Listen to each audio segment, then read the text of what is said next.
విజయబాయితో. మాతా, మీలో రగులుతున్న ఈ ఆక్రందనలకు కారణం? నా పుట్టిల్లే లేకుండా చేసి మెట్టింట్లో వంశవృక్షమైన మామగారినే కుతంత్రంతో హతమార్చిన దుర్మార్గులు ఆ సుల్తానులు. మీ తండ్రి సోదరునికి దూరమై కట్టిన తాళిని కన్న ప్రేమని మరచి అశ్రుజ్వాలలతో తపిస్తున్న నా ఈ ఆవేదన కారణమైన వారి అధికార దాహాన్ని దహించి వేయాలన్నదే నా ప్రతీకార వాంఛ.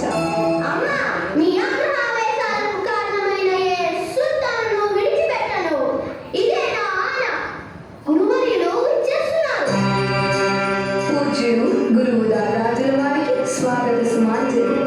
ప్రియవత్సల శివ దీర్ఘాయుష్మాన్ భవ. అమ్మ బిడ్డడి శౌశీల్యాన్ని మెచ్చితిని. ఇతను మహర్జాతకుడు. గురుదేవ మీ అంతరణ. నీ పుత్రుని జాతక బలం వీక్షించితినవ్వా, బాధపడకు. సింహలగ్నంలో భవించిన భావి భారత ధృవద నీ బిడ్డ. గుణంలో శ్రీరామునిలా, కష్టాలను తీర్చే కృష్ణునిలా, బంధనంలో భీమునిలా సర్వలక్షణ శోభితుడై మాతృదేశ రుణం తీర్చగల మహావీరుడవుతాడు. ఇది ముమ్మాటికి తథ్యం. ఆచార్య, నడిసంద్రంలో నావల దిక్కుతో ఈ దీనురాలికి ఈ పసివాడే దయచేసే నావికుడు ఉన్నాడా? ఎంతటి శుభవార్త కుమార. స్త్రీలు, పేదలు, పండితులు ఏ ఇది బాధలు లేకుండా జీవించే సుస్థిర స్వరాజ్య స్థాపనే నీ లక్ష్యం కావాలి. గురువర్య, ఈ బాలుడి బాధ్యత ఇకపై నీదే. మన కోసం కాక ఈ దేశమే గర్వించదగిన మహావీరునిగా ఈ పసిబాలుని తీర్చిదిద్దుతా. జన్మనిచ్చిన తల్లి, జనించిన భూమి, రుణం తీర్చుకునే సదావకాశం కలిగినందుకు ధన్యుని గురుదేవ. అజ్ఞానం అనే అంధకారాన్ని తొలగించి జ్ఞానం అనే చైతన్య రీతిని రంజించిన గురువుకు అశేష శక్తులున్న కలిపాలకు ప్రాణాధారాలైన పంచభూతాల సాక్షిగా ఆ దౌత్య దురహంకార తురుష్కుల ఆధిపత్యాన్ని అణచి నూతన సామ్రాజ్యాన్ని స్థాపిస్తానని ప్రతిజ్ఞ చేస్తున్నాను. ఈ విధంగా తల్లి ద్వారా ధైర్యాన్ని స్థైర్యాన్ని పుణికిపుచ్చుకున్న శివాజీ 16 ఏళ్ల ప్రాయంలోనే సకల విద్యా పారంగతుడై మెరుపు లాంటి సైన్యాన్ని సమకూర్చుకొని ఉరకలేస్తున్న ఉప్పెనల తోరణ దుర్గాన్ని తొలిగా జయించి జయోత్సాహంతో కళ్యాణ దుర్గాన్ని గమనించడానికి తన సైన్యాన్ని పంపగా జయంతో తిరిగి వస్తారు. అప్పుడు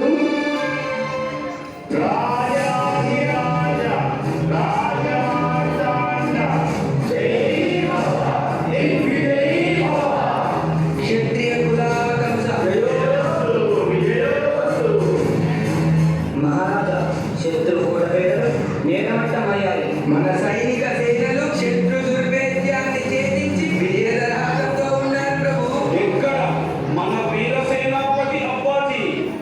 ప్రభు, దుర్గం స్వాధీనమైన మన సైనికులంతా క్షేమం. మైమర్పించే ఈ ధర్మఖచిత సంపద యశస్సు తెచ్చే అశ్వికదలం చూడండి ప్రభు. శభాష్ అప్పాజీ, శభాష్. వీటన్నిటినీ తలదన్నే అమూల్య వజ్రం కోటలో దొరికింది. వీక్షించండి ప్రభు.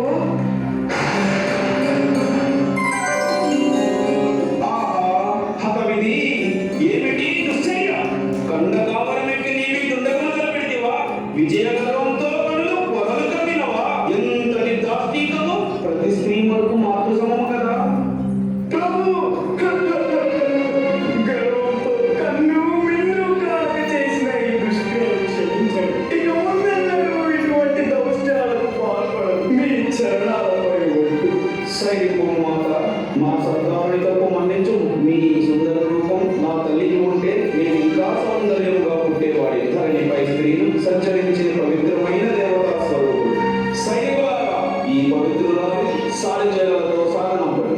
ఏమీ నా భాగ్యము. బద్దీనై వచ్చిన నా బంధాలను తెచ్చి భావితలకు భాగ్య విధాతగా సాగనంపుతున్న ఓ మహనీయ, మీకు వందనం. ఇది వరకు మీ ఖ్యాతి వినలే గాని నేడు కనులారా కాంచితిని. మీ ఘనత ఆచరణాత్మక స్థాయిగా నిలిచి ఉంటుంది.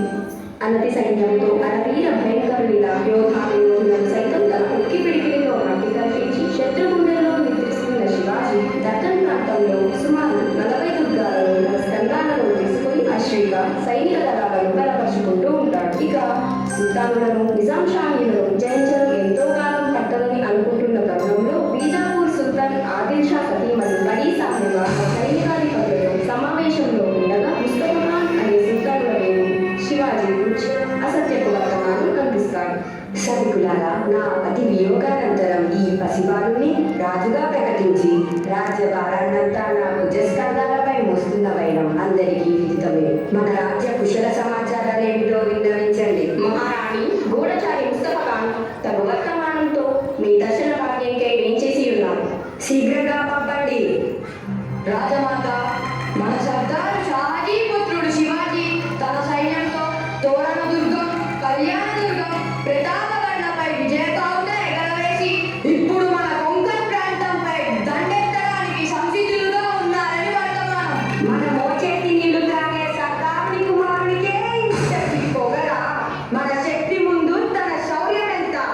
ఆ తాపీరును తల తండే వీరులేరా? చిత్తం రాజమాత, శివాజీ తమనుకుంటున్నట్టు ఒక వ్యక్తి కాదు, మహాశక్తి. కంచి కోటలను సైతం కబలించిన వీరాగ్రేసరుడు. తన కత్తి చూసిన ఏ రాజ్యమైనా పాదాభాసం అవ్వాల్సిందే. తనతో పోరులో నిలవలేక కన్న కొడుకుని చిట్టి వేలను పోగొట్టుకున్న ప్రత్యక్ష సాక్షి నేనే. కామోష్! ఏమిటా ఎంత ప్రారంభన? ఒక వీరుడు చెప్పవలసిన పలుకులేదా? మీలో తత్వ సన్నగిల్లిందా? స్త్రీనైన నాకే రక్తం పోగుతుంది. ఆ శివాజీని చూసి పీకిల్లుచున్నారా? ఏం శాస్త్రజ్ఞ? నోరు విప్పండి. రాజమాత, నా విన్నపం శాశ్వత ముఖంలో భయాన్ని చూస్తుంటే నాకు నవ్వు వస్తుంది. ఈ క్రతువు నేను ముగించదను. శభాష్ అఫ్జల్ ఖాన్, సుల్తాన్ల పరువు నిలబెట్టే వాక్కు పరికితివి. మీలో గుట్టును వివరింపుము. సుల్తాన్ షాహీ, మీ పగ తీర్చుకోవడానికి సరైన తరుణం ఇదే. యుద్ధ విద్యలో ఆరితేరిన అన్న శంభాజీని కులద్రూపి ఆయన తండ్రి షాజీని బోనులో మృగంలా బంధించి హతమార్చిన ఘనత నాది. నా శక్తి ముందు ఆ వామనుడి యుక్తెంత? అఫ్జల్ ఖాన్, నా ప్రీతికి కారణమైన ఆ నీచుడి దుర్గమాన్ని తొలగించి మన సుల్తానులందరినీ స్వయాత్తం గావించు.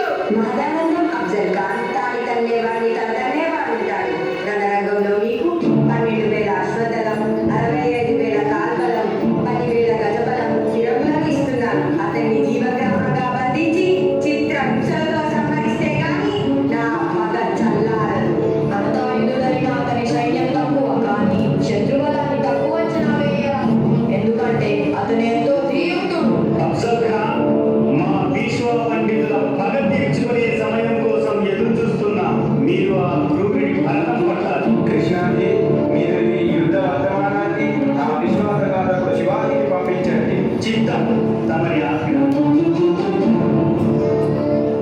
శివాజీ తన సైన్యాన్ని గెరిల్లా తరహా యుద్ధ సన్నాహాలకు వేదికలు చేస్తూ తన ఆధ్యాత్మిక గురువు సమర్థ రామదాసు సలహాపై వెళ్తాడు. దైవాంశ సంభూతులు శ్రీ సమర్థ రామదాసుల వారికి నా ప్రణామాలు.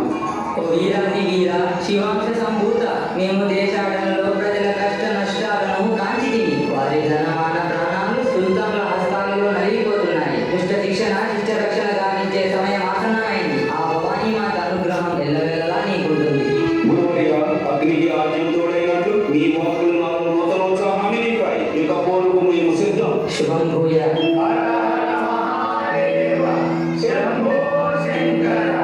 ఎన్నాళ్ళీ వానిసత్వం, ఇంకెన్నాళ్ళీ పరాయితత్వం. ఆకలికి అలమటించా, అవమానాలు భరించా, తల్లి పాలు త్రాగి రొమ్ముద్దుకున్న ఆ నీచుల గరములను మన గరవలతో ఖండించి రక్షాలను గావిద్దాం. మావనీయ సేవలారా, రణరంగంలో ప్రతి సైనికుడు విజృంభించి 100 మంది శత్రు సైనికుల గుండెలను చీల్చి ఆ రక్తపుటేరులో మా స్వరాజ్య ధర్మ పతాకాన్ని ఎదురవేసి కూడా మీ తల్లికి పాదాభివందనం చేద్దాం. జయహో భరతమాత, జయహో. మహారాజా, దొరికిన వాటి దొరికినట్టు దొరుకుదా? ఇక రణశంఖం పూరిద్దాం. ఇరు సైన్యాలు యుద్ధ సన్నద్ధంలో ఉండగా గురువు దాదాజీ ఖండేవ్ మరణం శివాజీని కృంగతీస్తుంది. అయినప్పటికీ ఏమాత్రం నిరుత్సాహానికి గురికాక పోరులో శత్రు సైన్యాలను తుదముట్టిస్తుంటాడు. ఆ సమయంలో అఫ్జల్ ఖాన్, ఓరే కాపే, నీ వాక్కులు దాదాపు చెడగొట్టించింది. బుద్ధి లేని నీలాంటి నీచపు కుక్కల్ని తుదముట్టించడం నాకు లెక్క. మా కాని చెప్పువి నీకింత పొగరా? ఏమీ నీ అహంకారం, మర్యాదగా తప్పుకోండి. ఓరి దురహంకారి! యావత్ దేశాన్ని గడగడలాడించిన గొప్ప వంశస్థులమైన మాపైనే నీ పెత్తనమా? ఖండించండి. సైనికులారా, శత్రు సేనలను తులుముట్టించండి.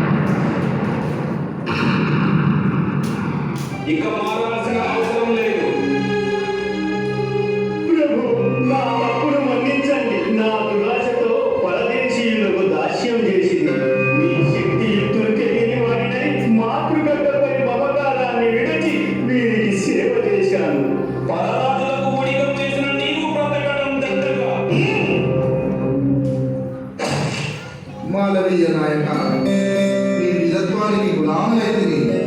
ఇప్పటికీ ఎంతో రక్తపాతం జరిగింది. ఓరు వద్దు, నేటి నుండి మిత్రులమై ఈ సామ్రాజ్యాన్ని శాసిద్దాం. అవో శివాజీ భాయ్, అవో.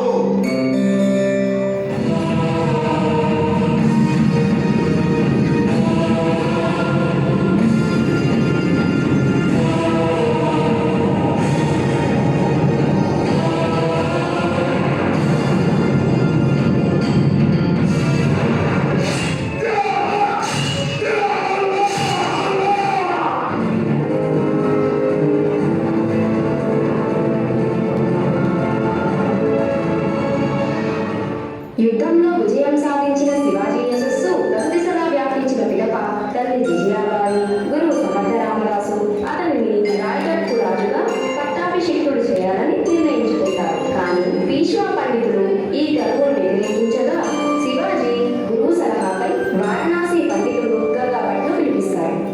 విజయభావుగా ఎగురవేసిన రాజులకు, వీరమాతకు, సమర్థ గురువులకు, గండరగండులైన సేనాధిపతులకు విజయాభివందనాలు. గురువర్య, మన రథసారథి శివాజీ